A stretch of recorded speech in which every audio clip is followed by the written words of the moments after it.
आज के इस क्लास में चर्चा का विषय है मूल अधिकार भारतीय राज व्यवस्था का एक ऐसा खंड है हमारे सिलेबस में जिसमें हर परीक्षा में, चाहे वह प्रीलिम्स की परीक्षा हो या मुख्य परीक्षा हो, वहां पर इसका संदर्भ जो है वो महत्वपूर्ण बनता है।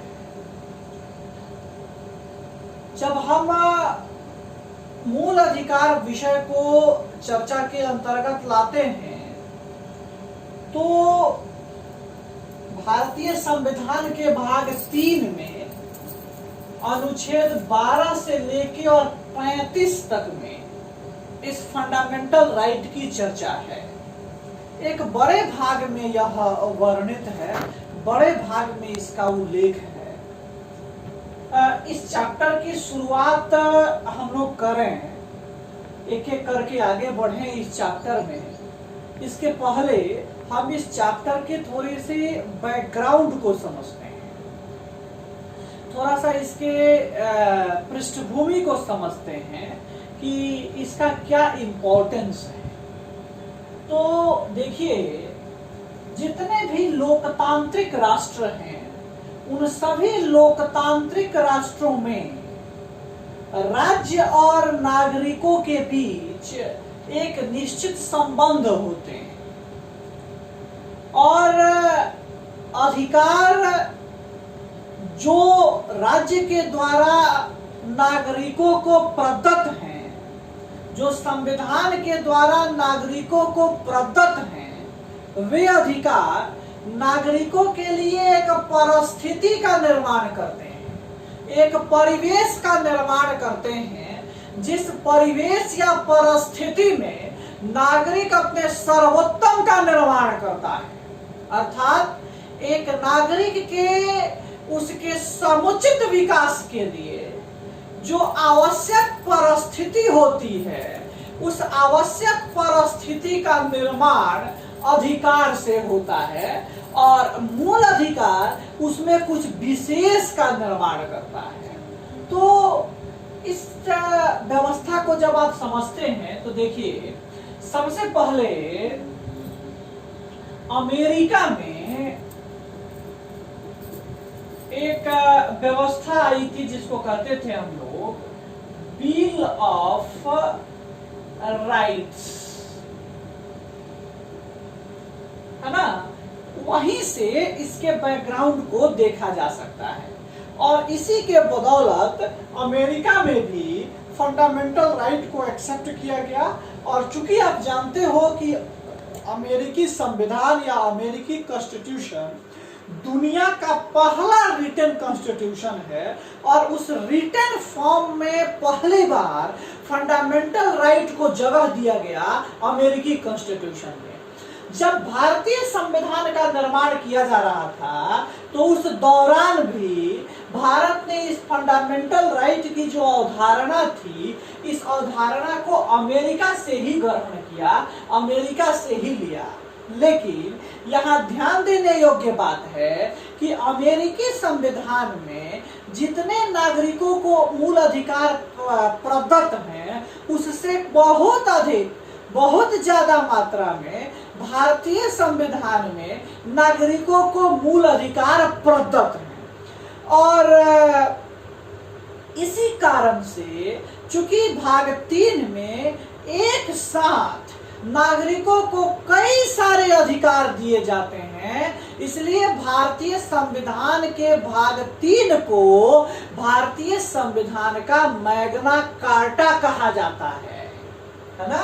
जैसा कि आप जानते हो कि मैग्ना कार्टा का क्या अर्थ होता है कि मैग्ना कार्टा अधिकारों का एक व्यापक दस्तावेज होता है ना। तो भाग 3 भी क्या है, अधिकारों का एक व्यापक दस्तावेज है और वह एक साथ कई सारा अधिकार नागरिकों को प्रदान करता है। इसीलिए भाग 3 को भी भारतीय संविधान का मैग्ना कार्टा कहा जाता है। यहाँ अब आप थोड़ा सा इससे परिचित होइए, आप इसको जानिए कि यह क्या है ना। तो एक दो चीजें हैं उसको नोट डाउन कर लीजिए और फिर मैं आगे इसका चर्चा करता हूं। लिखिएगा कि भारतीय संविधान के भाग 3 में अनुच्छेद 12 से 35 तक में मूल अधिकारों की चर्चा है। मूल अधिकारों की चर्चा है।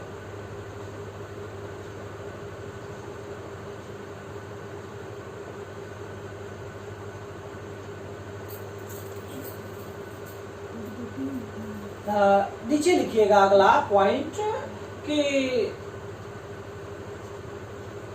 सर्वप्रथम अमेरिका में बिल ऑफ राइट्स में, सर्वप्रथम अमेरिका में बिल ऑफ राइट्स में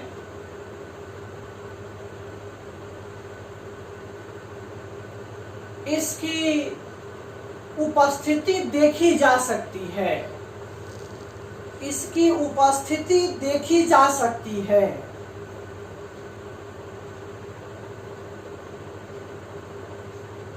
नीचे पॉइंट बना के लिखिएगा कि भारतीय संविधान में भी मूल अधिकार,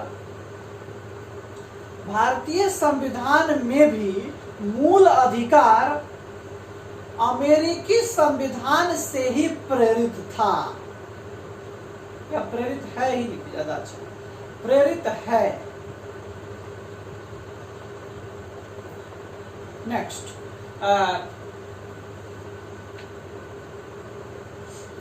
भारतीय संविधान के भाग 3 को, भारतीय संविधान के भाग 3 को संविधान का मैग्ना कार्टा कहा जाता है।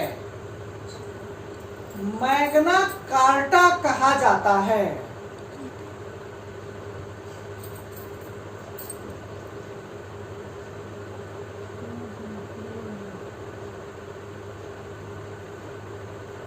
चलिए, तो इस प्रकार ये भारतीय संविधान के संबंध में कुछ स्थिति रही इस मूल अधिकार के बारे में।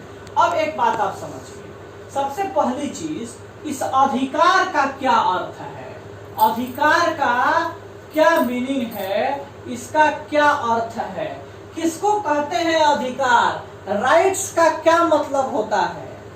तो देखिए, अधिकार जो है, अधिकार का जन्म मांग से होता है ना। अधिकार की उत्पत्ति मांग से होती है, डिमांड से होती है। अर्थात कहने का मतलब यह है कि हम जो चीज मांग करते हैं वह हमारा अधिकार है। तो क्या हम जितनी चीजें मांग लेते हैं वो सब हमारा अधिकार है, वो सब हमें मिल जाना चाहिए? तो ऐसा भी नहीं है। यहाँ अधिकार का जन्म जरूर मांग से होता है, लेकिन यह जो मांग है, यह मांग उस समय, काल, परिस्थिति के अनुसार व्यवस्थित होना चाहिए। यानी जो देश, काल और परिस्थिति है, उस देश, काल और परिस्थिति में वह डिमांड जो आप कर रहे हो, वह डिमांड वहां पर वैधता प्राप्त हो। यदि उस देश, काल और परिस्थिति में वह डिमांड वैधता प्राप्त है तो वह आपका अधिकार है, और उस लीगल अथॉरिटी को जिससे आप वह डिमांड कर रहे हो उसको वह प्रदान करना पड़ेगा, उसको वह देना पड़ेगा अधिकार, किसी भी परिस्थिति में। आप अब उदाहरण लेते हैं, जैसे मान लिया जाए, दो समयों की बात करिए। मैंने कहा था देश, काल और परिस्थिति। तो देश, जैसे मान लीजिए भारत की ही बात करते हैं, है ना। काल की बात करिए, एक तो मान लीजिए वर्तमान समय की बात करते हैं आप, है ना। और एक आज से लगभग 25 से 30 वर्ष पहले की बात करिए,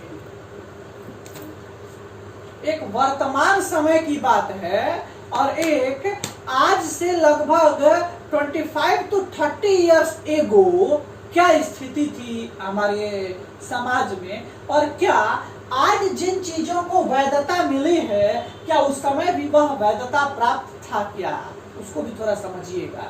जैसे मान लीजिए कि एक उदाहरण देता हूं मैं, आज एक व्यवस्था है जिसको कहते हैं हम लोग प्रेम विवाह।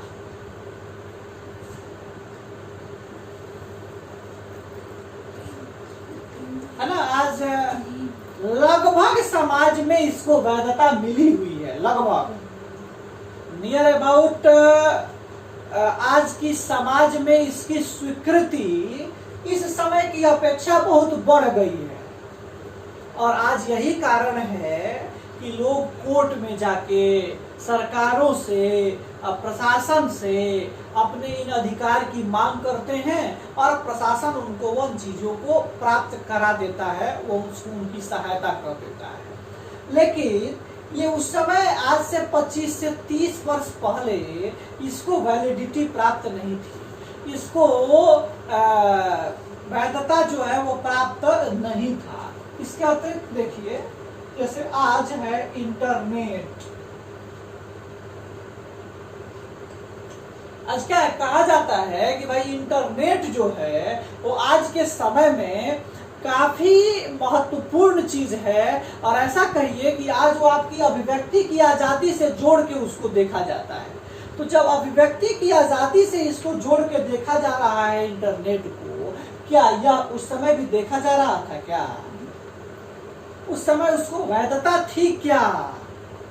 नहीं थी। इसके अतिरिक्त और भी कई ऐसे उदाहरण आप समाज में उठा सकते हो, देख सकते हो, जिसको आज से 25, 30 साल, 40 साल पहले समाज उसको स्वीकार करने की स्थिति में नहीं था। तो उस समय के लोग यदि उस चीज का डिमांड करते तो शायद वह अधिकार नहीं बन पाता। लेकिन आज जब उन चीजों को समाज वैधता देने लगा है तो आज वह अधिकार के रूप में परिणत होता जा रहा है, अधिकार के रूप में बदलता जा रहा है, और धीरे धीरे हमारे अधिकारों की जो संख्या है वो डे बाय डे बढ़ती जा रही है। एक उदाहरण देता हूँ, हमारा समाज जो था एक तरह से सामंती समाज था, जातीय विभाजन था, और उस जातीय विभाजन में जो सवर्ण वर्ग थे, उस सवर्ण वर्ग के लोगों ने काफी जो समाज में एक असमानता की स्थिति थी वो पैदा किया। उसमें अब ये मैं नहीं कह रहा हूँ कि इसमें सवर्णों की गलती है कि सवर्ण ऐसे, वो परिस्थिति ही ऐसी थी। और जो उस समय निम्न जाति के लोग थे, इनका भी उस समय डिपेंडेंसी था इन पर, या ऐसे कहिए कि कुछ चीज के लिए ये इन पर निर्भर थे और ये इन पर निर्भर थे, दोनों के बीच पारस्परिक निर्भरता थी। लेकिन फिर भी आप देखिएगा तो समाज में जो जातीय विभाजन मौजूद था, और उस जातीय विभाजन के कारण जो स्थितियां बनी थी इन दोनों वर्गों के बीच, आगे चल के वो स्थितियां क्या हो गई, धीरे धीरे समाप्त होने लगी, धीरे धीरे उसका अंत होने लगा। और जिस प्रकार से सवर्ण वर्ग इनका प्रयोग पहले के समय में करता था, आज वो नहीं कर पा रहा है, क्योंकि आज इनके अधिकार जो हैं वो ज्यादा मुखर होके सामने आ गए हैं, वो ज्यादा उसको वैधता मिल गया है समाज से, और नतीजा अब उन अधिकारों की व्यापकता ज्यादा दिखाई पड़ने लगी है सोसाइटी में। तो कहने का मेरा मतलब यह है कि अधिकार जो होता है वह मांग है, लेकिन मांग जो है वो देश काल और परिस्थिति पे निर्भर करता है कि आप उसको किस रूप में स्वीकार करते हो, या उस समय उन चीजों को जगह मिलती है या नहीं। अब जब अधिकार का अर्थ मांग से है, तो भाई इस अधिकार के आगे जो ये मूल शब्द लिखा है इसका क्या अर्थ है? क्या ये ऐसे ही लिख दिया गया है या इस मूल शब्द का कोई विशेष मीनिंग है, कोई विशेष अर्थ है? तो देखिए, जो अधिकार हमें मिलते हैं वो अधिकार हमारे विकास के लिए ही मिलते हैं, वो हमारी उन्नति के लिए ही मिलते हैं, वो हमारी प्रगति के लिए ही मिलते हैं। लेकिन अगर अधिकार मूल बन जाता है तो मूल कहे जाने के पीछे कुछ रीजन है। जैसे भारतीय संविधान में जो फंडामेंटल राइट की उपस्थिति है, उस फंडामेंटल राइट को फंडामेंटल करने के पीछे दो प्रमुख कारण है। पहला कारण है कि इन अधिकारों को न्यायालय के द्वारा सुरक्षित किया गया है ना? इन अधिकारों को न्यायालय के द्वारा सुरक्षित किया गया है। अर्थात आप देखिएगा, आगे आपको पढ़ाएंगे, एक अनुच्छेद आएगा आर्टिकल 32, जो यह स्वयं फंडामेंटल राइट है, क्योंकि आप पीछे ही पढ़े हो कि आर्टिकल 12 से लेके और 35 तक में इस फंडामेंटल राइट का उल्लेख है। और इसी बीच में यह आर्टिकल 32 एक अनुच्छेद आता है, और इस अनुच्छेद 32 में हर नागरिक को यह अधिकार मिला है कि कोई भी नागरिक यदि उसके फंडामेंटल राइट का उल्लंघन हो रहा है, यदि किसी व्यक्ति के द्वारा, किसी समाज के द्वारा या राज्य के द्वारा उसके फंडामेंटल राइट को उल्लंघित किया जा रहा है, छीना जा रहा है, तो वह व्यक्ति अपने फंडामेंटल राइट की सुरक्षा के लिए, अपने फंडामेंटल राइट को बचाने के लिए सीधे सुप्रीम कोर्ट जा सकता है, सीधे उच्चतम न्यायालय जा सकता है। ये देखिए, बहुत महत्वपूर्ण है, क्योंकि सभी मामले में आप सीधे सुप्रीम कोर्ट नहीं जा सकते। सुप्रीम कोर्ट जाने के लिए आपको पहले निचली अदालत में, हाई कोर्ट में और फिर उच्चतम न्यायालय में जाने की स्थिति है। लेकिन फंडामेंटल राइट के संदर्भ में यदि किसी व्यक्ति के फंडामेंटल राइट की हानि हो रही है, तो उस स्थिति में अपने उस हानि की क्षतिपूर्ति के लिए या अपने उस फंडामेंटल राइट की सुरक्षा के लिए वह व्यक्ति सीधे उच्चतम न्यायालय की शरण में जाके और अपने फंडामेंटल राइट की सुरक्षा का गुहार जो है वह लगा सकता है। पहला चीज, इसलिए इसको मूल कहा गया है। ये इसमें और व्यवस्था भी है, वो भी समझ लीजिए। एक और अनुच्छेद है आर्टिकल 226। हालांकि यह फंडामेंटल राइट नहीं है, लेकिन इस आर्टिकल 226 के तहत भी नागरिकों को यह अधिकार मिलता है कि भाई वे अगर उनके फंडामेंटल राइट को छीना जा रहा है या उनके फंडामेंटल राइट का उल्लंघन किया जा रहा है, तो उस स्थिति में वो सीधे उच्च न्यायालय की शरण में जा सकते हैं, वो सीधे हाई कोर्ट की शरण में जा सकते हैं, है ना?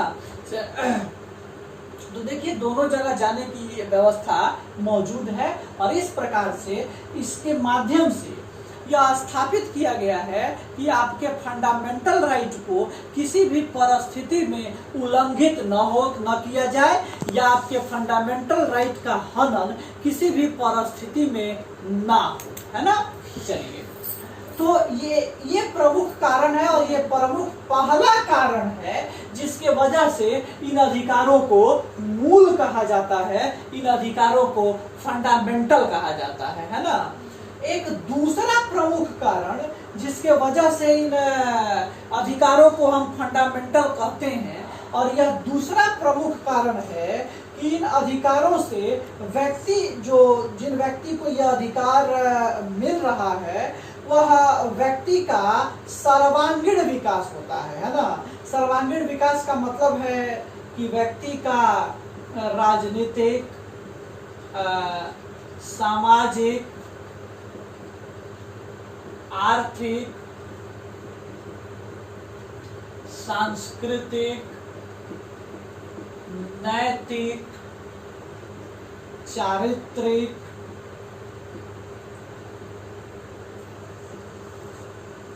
और आध्यात्मिक, एक तरह से व्यक्ति के सर्व गुणों का विकास, सर्वांगीण विकास, ऑल अराउंड डेवलपमेंट इन अधिकारों के बदौलत संभव हो पाता है, इन अधिकारों के बदौलत हो पाता है। और यही वजह है ये दो प्रमुख कारण हैं जिन कारणों से इस राइट्स को हम फंडामेंटल राइट्स कहते हैं, इस मूल अधिकार के नाम से इसको जानते हैं। जब भारत के संविधान का निर्माण किया जा रहा था, जिस समय भारत के संविधान की व्यवस्था आई, तो उस समय भारत के संविधान के निर्माताओं ने सबसे पहले इस अधिकार पत्र की रचना के संबंध में अपनी बातें कही और उन्होंने कहा कि भाई ये ऐसे होने चाहिए जो हमारे राष्ट्रीय स्वाधीनता संग्राम के आदर्शों को समाहित करते हों, स्वाधीनता संग्राम के आदर्शों को वे जगह देते हों और उन्हीं का समावेशन हो। तो इन्हीं सब बातों को ध्यान में रखते हुए इस अधिकार को मूल अधिकार के रूप में जगह दिया गया, मूल अधिकार के रूप में स्थान दिया गया और आज भारत के संविधान के महत्वपूर्ण भाग के रूप में इसकी उपस्थिति जो है वह मौजूद है, इसकी उपस्थिति उपलब्ध है ना। अब मूल अधिकारों की विशेषता है और इसका वर्गीकरण है ना। ये आपको नेक्स्ट क्लास में फंडामेंटल राइट की आगे की जो कक्षा होगी, यानी कल की जो कक्षा होगी, उसमें इस बात का चर्चा जो है वो किया जाएगा, है ना। Thank you.